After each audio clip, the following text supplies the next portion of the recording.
Hallelujah. Tayo po ay makakaupo na sa presensya ng Panginoon. Hallelujah. God's wisdom for a meaningful life. Yan. So nakita natin yung meaningful life at matatanong natin, ano ba ang ibig sabihin ng meaningful life? Yan. Kapag po kayo ay nag-Google, ay isa po ito sa makikita nyo. Ang tawag po dyan ay word cloud. Yan. Ibig sabihin po, meron kayong isang main idea or main word at ano yung mga kaparehong word na ka-meaning niya. Yan. Ang meaningful life po ay makikita dyan na, kung makikita nyo siguro, mababasa nyo yung self-worth. Yan, yung pagpapahalaga nyo sa sarili.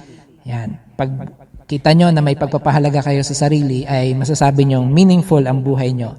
Fulfilling.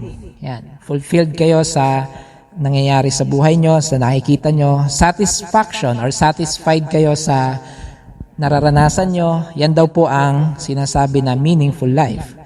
Yan. Sinasabi mula sa image po na yan. Happiness. Yan. Nag-agree po ba kayo na pag kayo ay happy, meaningful ang buhay, may purpose. Yan. Pag alam nyo daw po ang purpose nyo sa buhay, meaningful ang inyong buhay. Independent. Sa mga kabataan, ito ang unang-unang hinahanap. Maging independent. Ako na magdidesisyon sa buhay ko. Yan. Ayan po ang kanilang naranasan po ng lahat yan, ng mga may edad na ngayon, no? At may wisdom, no? Sa na nakuha nung maranasan na yan. At isa rin po dyan, kung makikita nyo, yung efficacy or efficiency is, kapag efficient ka raw, ay meaningful daw ang iyong buhay. Pero sa ating mga Kristiyano, ano ba ang meaningful life? Yan. Or meron ba tayong exclusive ba sa atin yung sinasabing meaningful life? Para lang ba sa ating mga Kristiyano?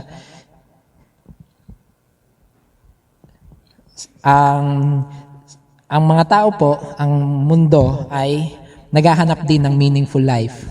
No? So kung makikita natin, maraming mga matatalinong tao na nagsusulat ng mga libro.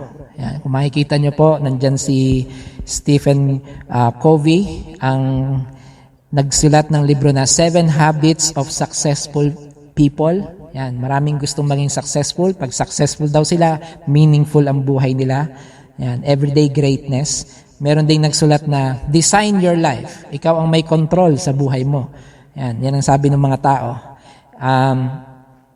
How to create a meaningful life, advance your career, and live your dreams. Yan, pag natupad mo daw yung dreams mo, ay yun na ang meaningful life. Yan. Meron bang lumapit sa inyo, no? Ang bungad agad ay, gusto mo ba ng magandang buhay? Punta ka ng Canada, punta ka ng ganyan. Sali ka sa multi-level marketing. Yan. Maraming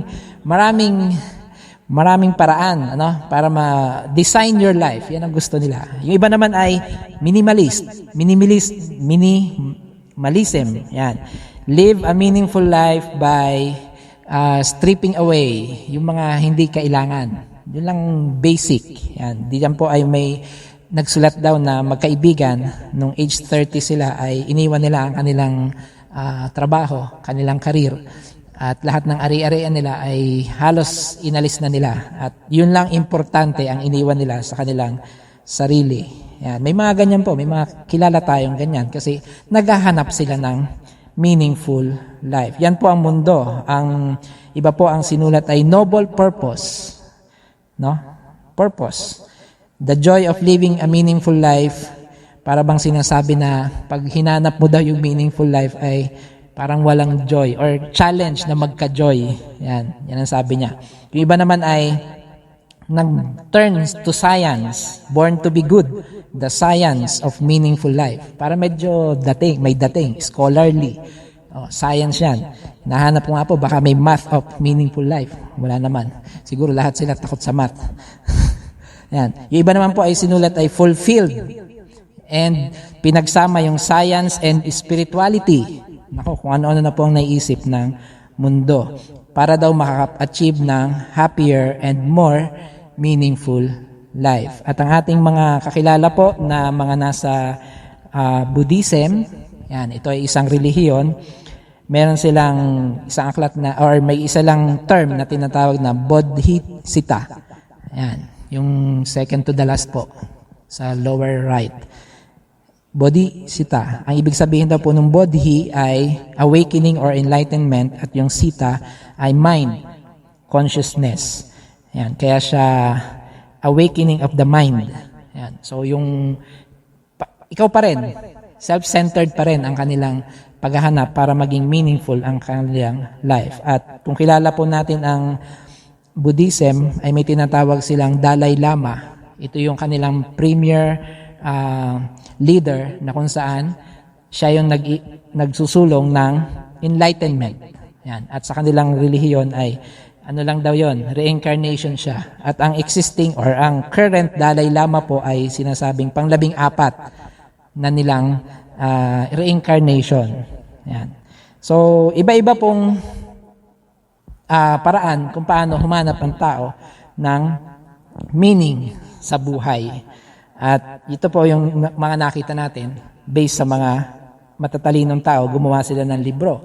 Meron din po na ang meaning ng buhay ay cultural. Makikita natin ang mga Japanese, may tinatawag na Ikigai, the Japanese secret to a long and happy life. Ayan. Iki meaning life and Gai meaning value, the value of life. Kapag nakita mo daw po ang value ng buhay, sabi ng mga Japanese, ay yun daw ang true meaning of life. Dito po sa nakikita nyo sa screen, ibig daw pong sabihin yan ay a reason for being, ang dahilan kung bakit ka nabubuhay, Ikigai. Sa Pinoy, kung narinig nyo yung commercial, bakit ka bumabangon tuwing umaga? Para magkape. Yan. Pero yung Ikigai po, ang ibig sabihin po ng Ikigai dito ay kombinasyon po siya ng 4 na bagay daw. What you love, kung anong mahal mo, yung pakiramdam mo na mahal mong gawin, kung ano ang what you are good at, anong kaya mong gawin at excellent kang gawin yon, samahan mo ng kung ano ang pwedeng bayaran sa'yo at kung ano ang kailangan ng mundo. Yan. So ibabalance mo daw yan. Again, it's self-centered, no? Self-centered. Nakatingin pa rin sa sarili mo. Tayo po bang mga Pinoy, meron ba tayong distinct na sinasabi na ito ang ating konsepto ng meaningful life? Tayo po ba, mga Pinoy? Meron bang ganon? O mas kilala tayo sa crab mentality? Ano ba tayo mas kilala? Hospitality? Yan, hospitable tayo? O mas kilala tayo sa padrino? Yan. Ano bang kinagawian natin? Para maging maayos ang buhay, kailangan meron kang ninong na magtutulong sa'yo sa trabaho. Ayan. May kilala ka. Ayan, mga padrino. O, familiar pa ba tayo dun sa tinatawag na mas kilala tayo bilang Ningas Kugon? Meron tayong objective, meaningful life, pero hanggang sa simula lang. Nung simula, okay. Nung medyo tumagal-tagal na, ay naiiba na. Ayan. Ano po ba kaya? Pero, ito pong lahat ay mga effort ng mundo. No? Self-effort, self-centered. No? Ang ating titingnan ay, ano ba ang Kristiyanong paraan? Doon tayo titingin. Kasi mas maganda po yon. Sa Kristiyanong paraan, na nagsasabi na, paano ma-achieve ang meaningful life. At yan nga po ang ating pag-uusapan, God's wisdom. Ano ang wisdom na meron ang Panginoon para ma-achieve ang ating meaningful life? Ang una po na nabasa natin ay instruction. Instruction. Nasa Proverbs chapter 4, binanggit po yon, verse 1, verse 2, and verse 13. Kung narinig po natin kanina, instruction. Unique po ang instruction na mula sa Panginoon. At yun ang nagbibigay ng meaning sa ating buhay. Sa Hebrew po, ang instruction ay termed na musar. Yan. Musar.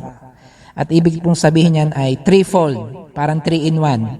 Ang una ay physical or parental. Pag sinabi mong musar, it is a discipline, a parental discipline. Sino na po dito ang nadisiplina ng kanilang mga magulang? Yan, musar. Instruction. Yon, kasama po yon. May isa pa pong term na sinabi dyan, pagkastigo. Yan. Kung mababaw pa yung pagdidisiplina, baka medyo mas malalim ang pagkastigo. Naranasan niyo po bang makastigo kayo ng mga parents nyo? Yan, parental. Kasi pag may instruction, meron niyang ine-expect, kaya may ini-instruct, di ba? At yung unang meaning ng musar or instruction ay medyo masakit, no? Masakit pagka ikaw ay dinidisiplina. May sakit kapag ikaw ay kinakastigo. Yung pangalawang meaning po ng musar ay verbal or warning. Yan, ito marami tayo, especially na nakukuha natin sa mga nanay natin. Verbal, no? Yan, mga sermon. Okay. Yan. At ito po ay nakakairita, no? Nakakairita kasi minsan paulit-ulit narinig ko na po, no? Yan. At ngayon din po ay may na-experience na rin ang mga magulang ngayon. At ang kanilang laging naririnig ay wait lang. Yan. Meron silang panlaban. Verbal din 'yon. It's part of the instruction. Yan. At ang mostly ginagamit po sa Bible or specifically sa Proverbs na instruction is yung pangatlong meaning po. Again, it's a threefold meaning, 3-in-1. Moral, it is a training. Pag sinabi pong training, yan po ay paulit-ulit, nangyayari, may objective, nag-i-improve, lumalalim ang bumibigat ang training, no? Yan. Minsan mahirap mag-training, nakakainip, tama? Kailan matatapos ang training, kailan ba magiging perfect na ako? Yan. Yan po ang instruction. Paulit-ulit. At pag po tayong magsawa na paulit-ulit tayong imusar, yan, or instrukan ng Panginoon. Dahil nandun po ang wisdom niya para ma-achieve ang meaningful life. Ang musar po sa Proverbs ay 4 times na ginamit na kasama ng wisdom. Yan po, na-specify po dyan sa screen. Proverbs chapter 1 verse 2, ang sabi doon, to learn wisdom and moral instruction, to discern wise counsel. Proverbs 1 verse 7, but fools have despised wisdom and moral instruction. Yan. So pag dinidespy mo ang wisdom and moral, magkasama, you're a fool. Sabi po ng Bible yan. Proverbs 15 verse 33, the fear of the Lord provides wise instruction. So wisdom and instruction magkasama. Proverbs 23 verse 23, ang sabi po dun ay acquire truth and do not sell it, wisdom and discipline or instruction and understanding. Yan po. So mahalaga po ang instruction. At balikan po natin yung Proverbs chapter 4 verse 1 and 2. Ang sabi doon, listen. Listen. Yan po ang ating parte, response kapag may instruction. Pakinggan. Listen. So last week ay ito kasama ng hearing, no? Hearing and attentively hear. Ang sabi po dito sa Proverbs chapter 4 verse 1 ay pay attention. Yun. Pay attention, bigyang pansin.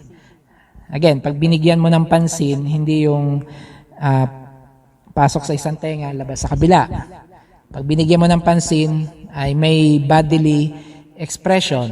Yun. Kung nasaan yung nagsasalita, nagbibigay ng instruction, haharapin mo. Ganun po. And do not forsake. Yan, sabi sa verse 2. Huwag ipagwalang bahala. Yan. Paano ba nagiging walang bahala? Narinig mo, hindi mo ginawa.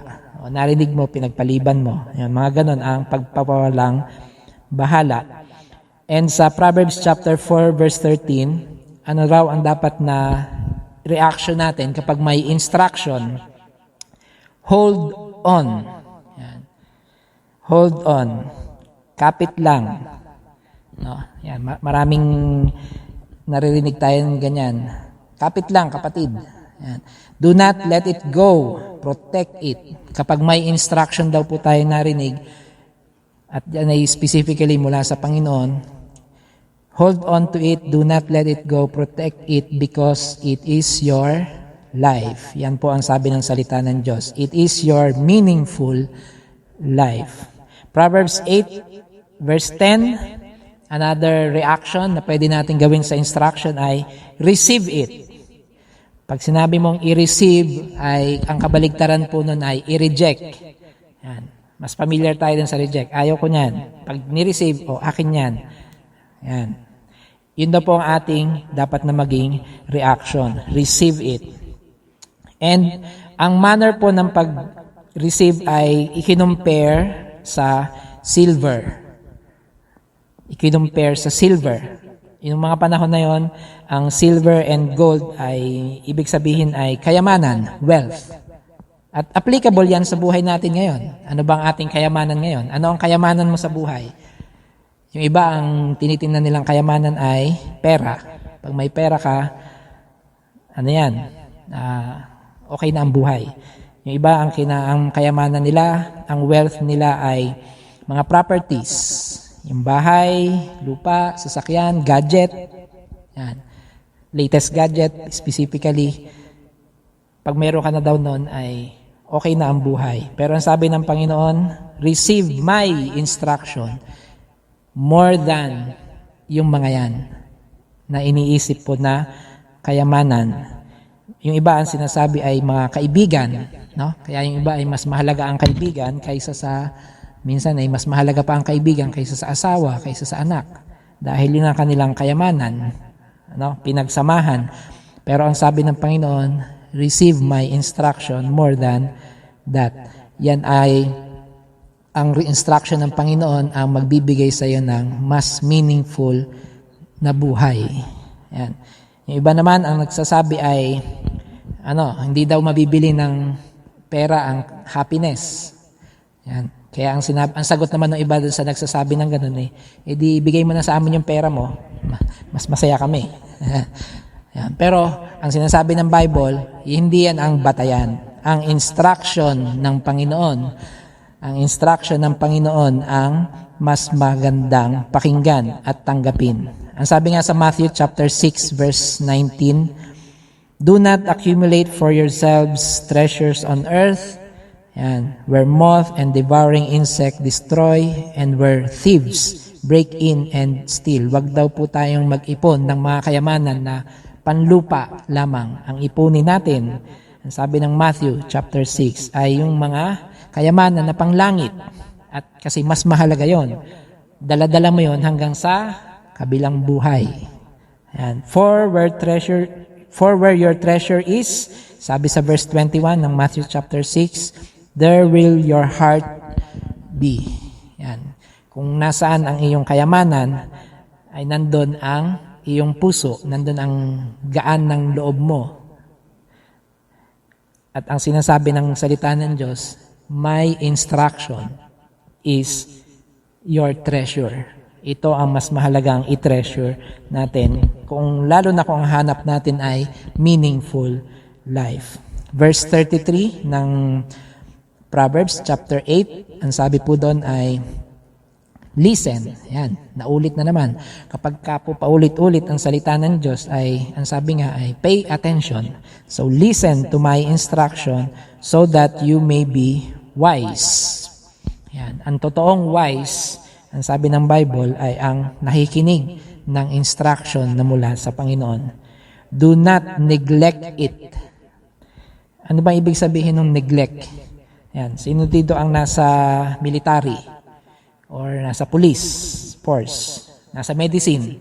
Yan, mayroon tinatawag silang mga negligence of duty. Yan, pag pinabayaan mo ang iyong post ay mayayari ka. Ganun din naman siguro sa mga trabaho natin, pero medyo magaan, no? Kakaiba pagka ikaw ay isang doktor, Hindi ka dumating sa schedule ng operasyon, ay buhay ang kapalit. Yan. Or military, hindi mo binantayan ng maayos ang iyong post, nakapasok ang mga kung ano pa mang binabantayan huwag makapasok. At tayo po ay nalulungkot kapag ka napag-uusapan ay negligence of duty kapag ka mga politicians. Yan. Mga politicians, pagka nasukol, wheelchair ang kanilang kapalit, takbuhan. Pero negligence is one of the crucial na duty ng isang tao. At bilang isang mananampalataya, do not neglect daw po.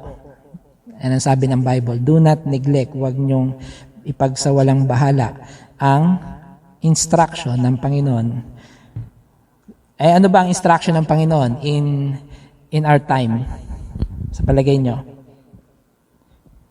Nasaan ang instruction ng Panginoon? Makikita po natin sa next slide. Yan. Sa next slide, nandun po ang instruction ng Panginoon. Yan po ang ating Bible. Yan.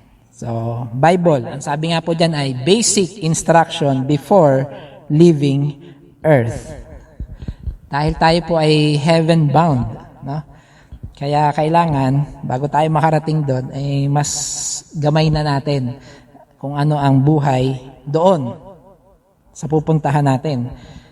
Pero magagamit din natin ang instruction na yan habang nandito tayo sa mundo. Hallelujah. At yan po ay nagsimula dun sa buhay ni Moses at ng mga Israelita noon. Mababasa natin sa Deuteronomy chapter 6. Verse 1, ang sabi po doon, now these are the commandments, statutes, and ordinances that the Lord your God instructed me to teach you so that you may carry them out in the land where you are headed. Yan. So itong instruction na to ay nagsimula pa noon at ngayon ay nasa iisang libro na nga lang, no? The Bible. At yan ang ginagamit natin ngayon na guide para tayo ay maka-achieve ng meaningful life. Ang sabi po sa 2 Timothy chapter 3:16, every scripture or every word na nandito sa Bible ay inspired by God and is useful for teaching, for reproof, for correction, and for training in righteousness, para ikaw ay maging mabuti at puro kabutihan ang iyong gagawin at maging meaningful ang iyong buhay.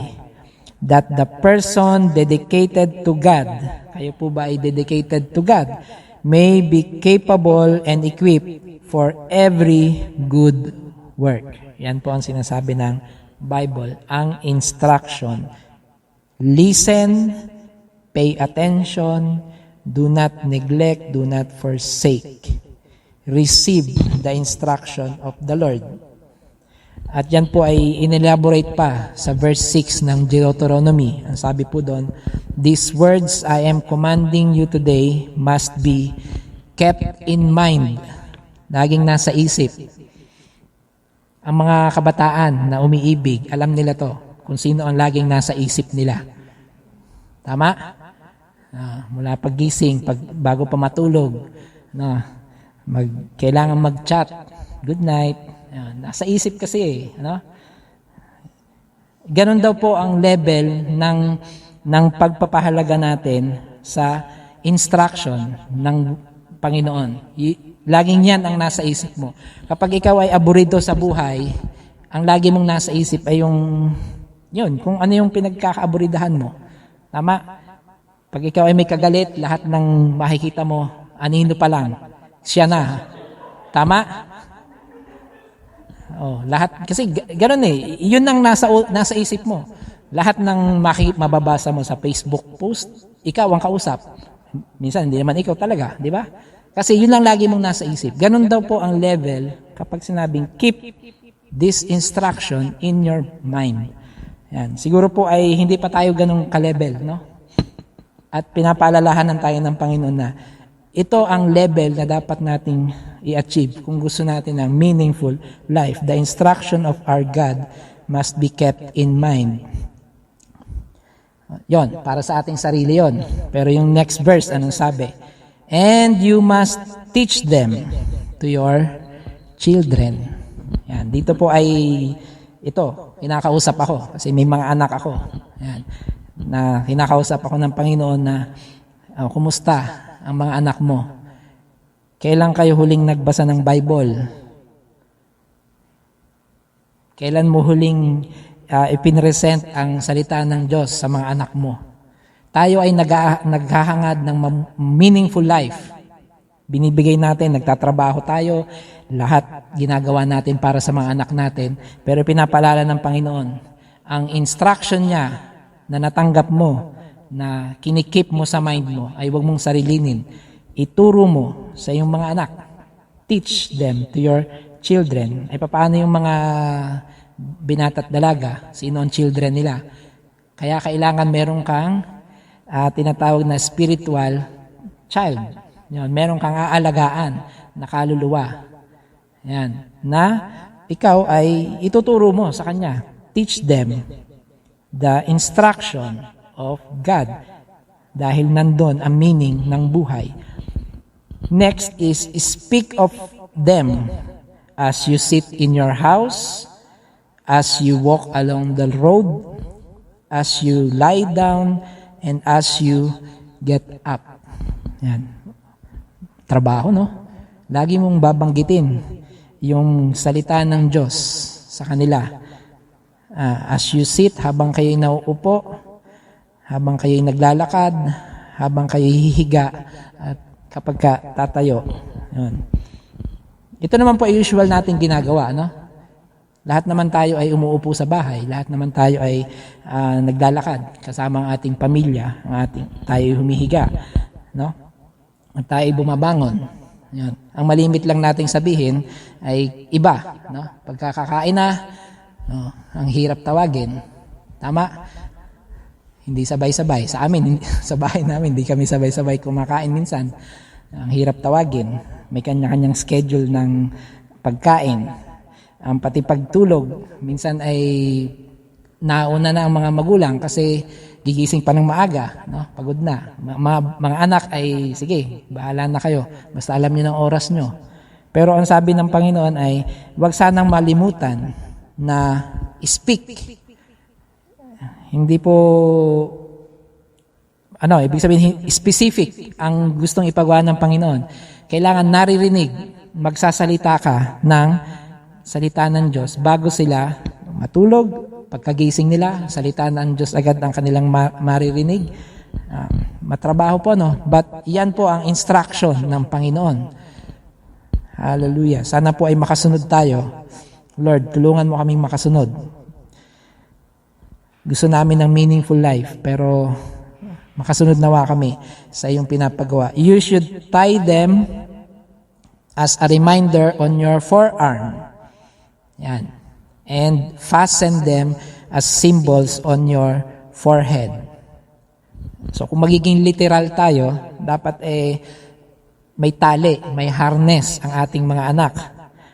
At yung harness natin ay mahigpit. Enough na higpit, no? Mahigpit. Para talagang hindi sila makalayo sa instruction ng Panginoon. Nandun raw po ang wisdom ng meaningful life. Inscribe them, sa verse 9, inscribe them on the door frames of your houses and gates. Ang dating po nito sa akin ay hindi lang po ito makikita sa pamilya nyo. Dapat ito ay, pag ito ay nasa door frames ng houses at nasa gates, ibig sabihin, kita ng kapitbahay. Nag-e-extend sa kapitbahay na, ay, kilala namin yung mga yan. Yan. Hallelujah, praise the Lord yung mga yan. Okay na yun, di ba? Kaysa naman sa iba yung sabihin tungkol sa atin. Yan po. Okay po ba yung number 1 na wisdom for meaningful life? Mabigat, no? Or matagal na nating alam. Pero dahil nga po tayo ay tinatawag na nasa grace, nasa biyaya ng Panginoon, minsan ay okay na lang. Minsan sa pamilya, dahil tayong lahat ay naglilingkod, okay na lang. Alam na ni Lord, parang ganun. Pero kung gusto po nating i-practice at makuha pa natin yung benefit na sinasabi na patungkol sa instruction ng Panginoon, ay i-level up natin ang ating effort para mas maraming meaning sa buhay ang ating ma-achieve. Hallelujah. Praise the Lord. Ang pangalawa pong wisdom ng Panginoon para ma-achieve ang meaningful life ay walang iba kundi ang ating Panginoong Jesus. Kung yung una po ay ang Bible, which is the Word of God, the written Word of God, si Jesus Christ po ang living Word of God. Hallelujah. So, nasa Word pa rin. Ano po bang may offer ni Jesus? John chapter 5. Lahat ay, pag sinabing meaningful life, ano yan, dapat malayo sa karamdaman. Yan. And Jesus can give you well or health, good health. Sabi nga po dun sa may sakit dun ay, do you want to become well? Gusto mo bang gumaling? Yan. Yan ang offer ng Panginoon. Health is one of the aspects Jesus is concerned in our life. And sa ating mission, or kapag tayo ay nagmi-mission, or pumupunta tayo, gusto nating i-share ang gospel, healing is one tool na pwede nating gamitin para makapenetrate ang gospel. No? Kaya tayo may mga hospital visitation na ministry. Yun po. Ano pa ang may offer ni Jesus? John chapter 6, verse 35. Ayan. So, hindi po ito para sa mga nagda-diet, no? Kasi ang gusto ng Panginoon ay kayo ay mabusog. Anyone who is hungry, I am the bread of life. O lahat ng mga naghahanap na mapuno, masatisfy in food, Jesus will provide. John chapter 6 then, sabi doon, verse 48, I am the bread of life, I am the living bread. If anyone eats from this bread, he will live forever. Yan. Ang forever ay isang napakagandang description ng meaningful life. Kapag yan ay meaningful ang buhay mo, gusto mong walang katapusan. At yan ay matatagpuan mo sa true bread of life, which is Jesus. Kaya tayo mayroon ding mga sinasabing feeding program. Kasi that's one way para masabi natin na Jesus is concerned with you sa buhay natin. John chapter 7, verse 37. If sa mga nauuhaw naman, if anyone is thirsty, let him come to me. Sabi ni Jesus, and let the one who believes in me drink. Yan. So kung meron tayong gustong kauhawan sa buhay, nasa Panginoon ang kapunuan ng kauhawan na yon. From within Him will flow rivers of living water. Ang sagot ng Panginoon doon ay ang Spirit. Ang Holy Spirit ang magpupuno ng anumang kauhawan meron ka. Yan. Ano bang pinagkakauhawan natin ngayon? Pag sinabing nauhaw, na-picture natin minsan yung mga kapitbahay nating manginginom, no? Walang kauhawan sa alak. Alak is life sa kanila. Parang sinasabi nga nila, huwag kang uminom lang pagka may problema. Kahit wala kang problema, uminom ka rin. May mga ganun silang kasabihan. Tayo kaya mga Kristiyano, kailan tayo nauhaw sa banal na spirito? Yan. Natatandaan ko po, may outreach kami dati. Lagi naman, tuwing Sunday, nandun din sila. No? Magkapit-bahay lang yung church, at saka yung outreach, at saka yung kapit-bahay na yun. Sila walang katapusan na nagiinuman, kasabay habang kami ay nagsiservice, naggagawain. No? At ang sabi nga tayo ba ay titigil? Sila nga, walang tigil, linggo-linggo rin. Present, no? Masasaya din naman, no? Pero satisfied sa buhay, sabi nga nila. Pero ang mas magandang satisfaction ay yung nasa Panginoong Jesus. Kaya yung ating kauhawan ay papuno natin sa Panginoong Hesus. Hallelujah. John chapter 8, verse 12. Yan, ito naman po ay may sagot ito sa mga tao na naghahanap ng meaning sa buhay dahil sila ay nasa kadiliman. May madilim na nakaraan, no? May mga hindi maipagmamalaking nakaraan or may mga hindi maipagmamalaking pinagdaraanan sa buhay, madilim, no? Ang Panginoon ang nagsabi na, I am the light of the world. I am the light of your world. I am the light of your life. The light of Christ. Hallelujah. You will never walk in darkness if you remain in the light. You will have the light of life. Ang meaningful ng buhay mo kapag na ikaw ay na kay Kristo. Yan. Kapag i-translate po natin ito sa ating mga gawain, kaya po meron tayong tinatawag na counseling. May mga ministry tayo na nagka-counsel. At meron tayong mga tinatawag na mga prison ministry. Yun, kasi ang tingin nila sa kanilang buhay ay malaking kamalian ang naganap sa buhay nila, no? At nasa kadiliman sila, isang madilim na portion ng kanilang buhay. Yan. At pwede rin natin maging ministry na makita dito ay yung deliverance, spiritual deliverance. Yan. Ibig sabihin ay may stronghold ng kaaway, kaya madilim ang kanyang pag-iisip, madilim ang kanyang pananaw sa buhay. Ang meaning ng buhay sa kanya ay walang halaga dahil pala siya, may stronghold ang kaaway sa kanya. Kailangang palayain siya.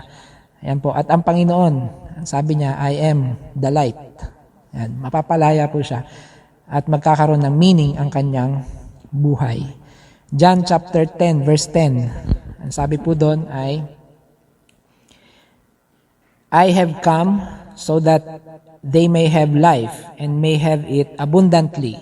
Ayan. Hindi lang basta magandang buhay, talagang masaganang buhay ang pwedeng ipagkaloob ng ating Panginoong Hesus. Sino po ba ang thief ng buhay nyo? Meron ba sa inyo na magnanakaw ng buhay, ng inyong mga kasiyahan? Yan, baka kailangang palitan na natin. Ipalit natin ang ating Panginoong Hesus. Bisyo ba yan? Career ba yan? Minsan career, no? Dahil gusto mo umangat sa career. Or relationship ba yan? Mga relationships nyo ba yan? Ipagkatiwala mo sa Panginoon. Baka yan ang kailangan mong gawin. Pinapaalala sa iyo ng Panginoon ngayon. I have life. I have come to give you life and have it abundantly. Sa iba naman ay John chapter 15 verse 5 ang mag-a-apply. Gusto nila ay mabunga ang kanilang buhay. No? Mabunga ang kanilang mga efforts. May nararating ang kanilang mga pinagkakaabalahan. No? At para daw magkaroon ka ng meaning sa buhay at ma-accomplish mo ang mga buhay, ang mga pangarap mo sa buhay, ang mga pinagkakaabalahan mo, you stick to the true vine. Manatili ka sa Panginoong Hesus. Huwag mong ilalayo, iwawalang bahala na lahat ng efforts mo, dapat kasama mo ang Panginoon. You stay connected sa Kanya. Ang pagkakamit ng meaningful life ay taxing. Ibig sabihin, demanding. No?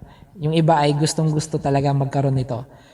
Pero, ang sabi ng Panginoon, kung ikaw ay napapagod na, Matthew 11:28, come to Jesus. Balik pa rin kay Jesus and He will give you rest. He will give you rest. Sa mga panahon na parang pagod na tayo, balik lang tayo kay Jesus. So, yun lang po. Dalawang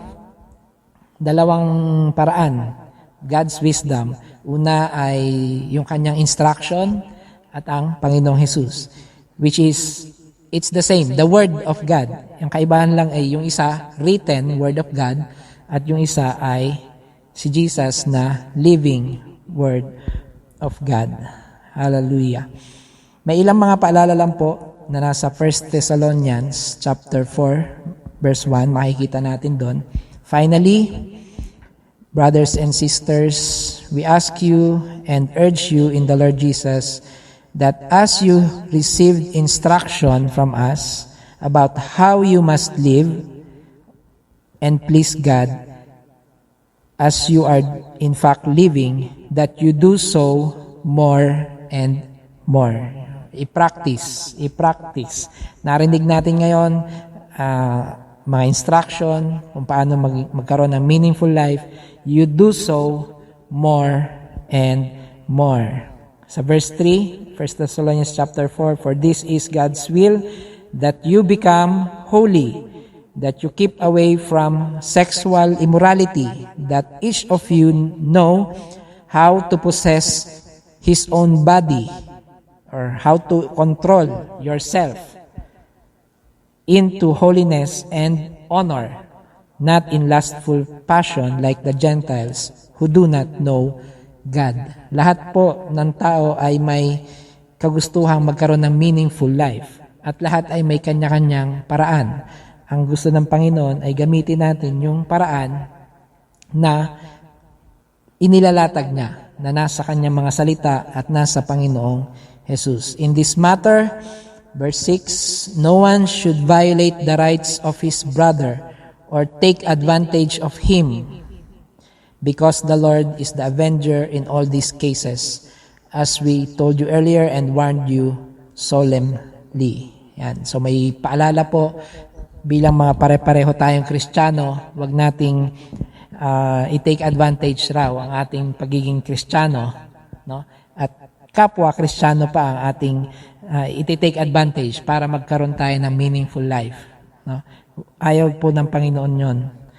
Ayan. Kaya po ito ang paalala ng Panginoon. Sa James chapter 3, verse 13, who is wise? So, who is a wise man and endued with knowledge among you?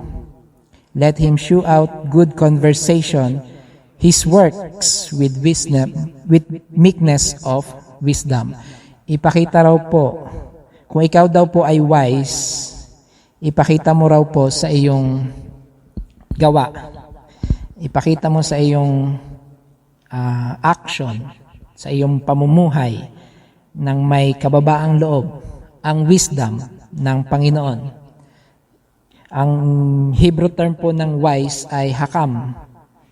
It is a person with who was highly practical and not merely theoretical. Yun daw po ang ine-expect ng Diyos na wise or hakam. Hindi puro sa utak lang. Narinig mo, na-process mo, pero hindi mo may apply sa buhay mo. Para maging wise ka, kailangan na-apply sa buhay natin. He is also interested in being able to formulate all sorts of plans, to make all sorts of choices. Iniisip talaga, no? Pinag-iisipang mabuti ang gagawin that will help produce desired results in life, and that is the meaningful life.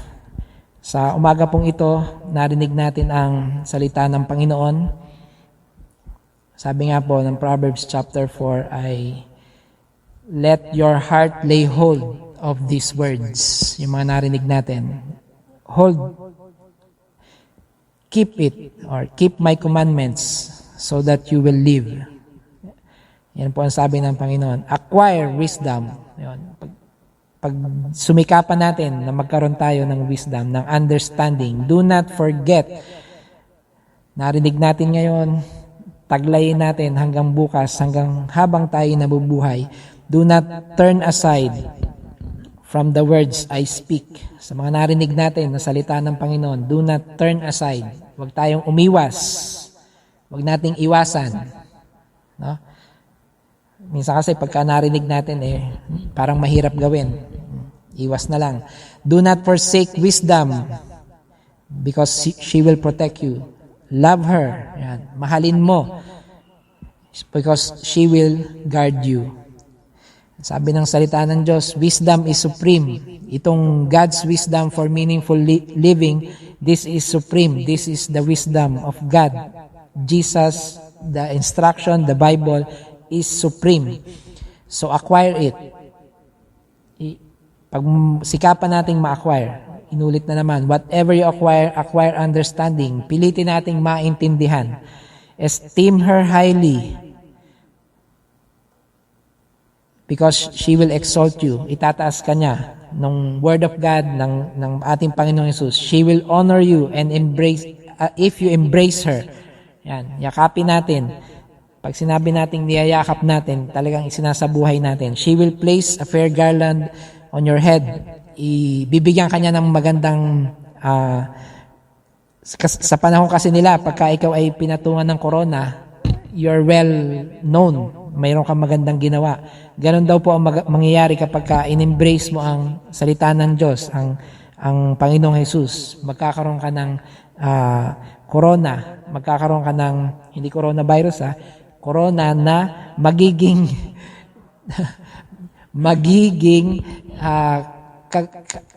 para kang popular, para kang maganda ang iyong buhay.